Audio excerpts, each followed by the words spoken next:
Ah non.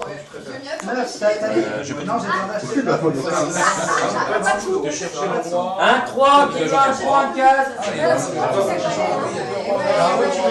Qui veut du 7, du 4, du 6 ou du 3? Moi je vends un 9. Je vends un 9. C'est pas, je vends un 9. J'échange ton 9 contre un 6. Ça t'intéresse pas, mais après, si je récupère un point, je te le réchange. Ça en est sorti. Et voici un compte-rendu en vidéo du Geconomicus de 8 avril qui a eu lieu à Montmerle-sur-Saône, à 50 km au nord de Lyon, qui réunissait 11 joueurs. Nous avons d'abord commencé par la monnaie dette, et ensuite, les mêmes joueurs, nous avons enchaîné sur la monnaie libre. Donc voici le résultat du Geconomicus avec la monnaie dette.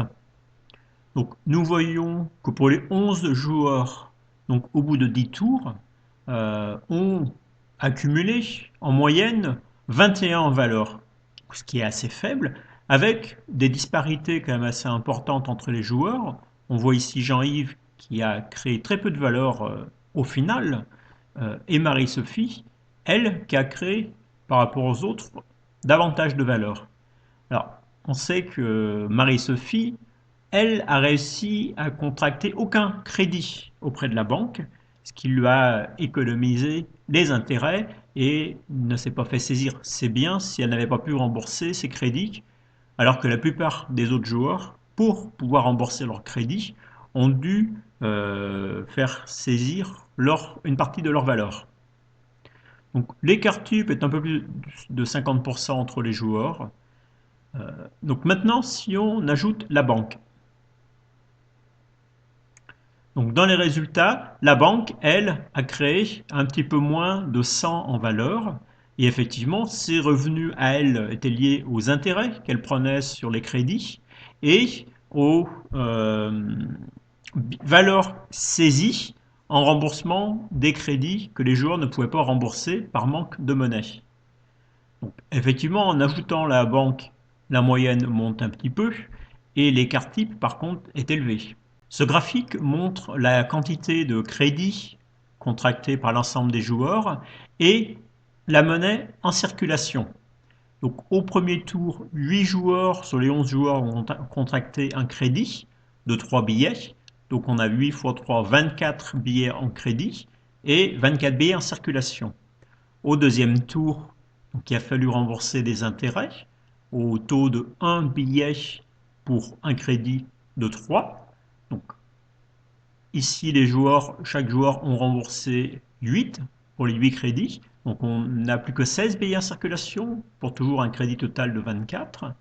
Au tour 3, de nouveaux joueurs ont souscrit des nouveaux crédits, ce qui fait que ça a réinjecté de la monnaie en circulation.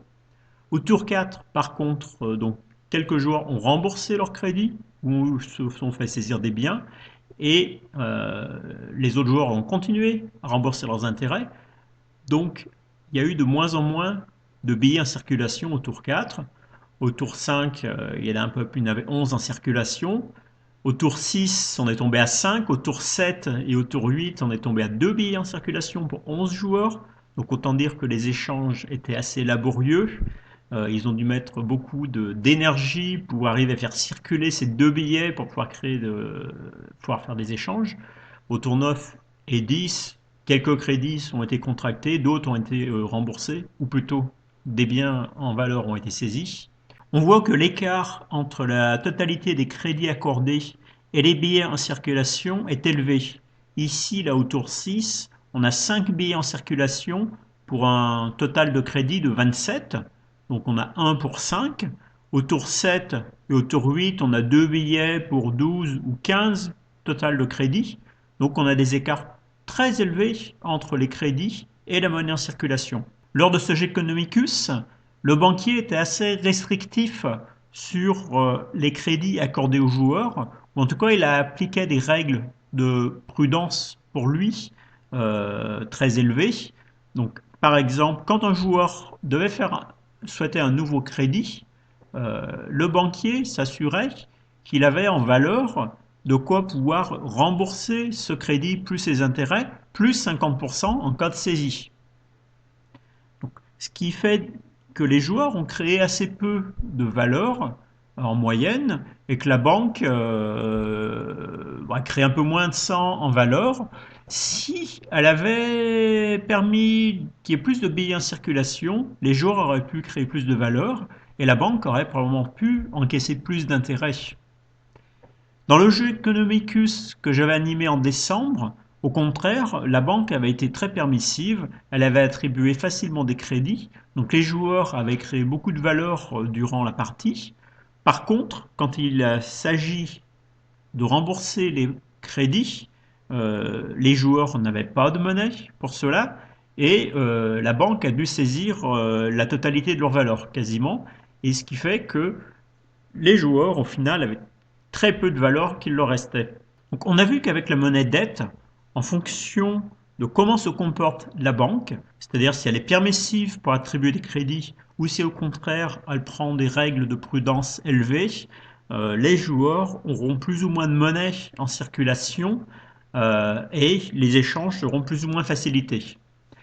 Avec la monnaie libre, eh bien là, on n'est plus dépendant de la banque, puisque ce sont les joueurs eux-mêmes qui créent leur monnaie.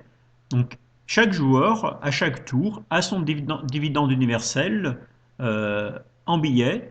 Donc on voit ici que la moyenne de création est très élevée, puisqu'elle est au-delà de 70, et que l'écart type est faible, il est à peu près de 30%, l'écart type entre les joueurs. Donc, on voit que certains joueurs, malgré tout, ont bien tiré de leur épingle du jeu, d'autres un peu moins bien, mais ce qui compte, c'est la moyenne qui est largement supérieure, alors que c'est les mêmes joueurs, les mêmes règles, la seule différence, c'est la manière dont la monnaie arrivait dans le jeu.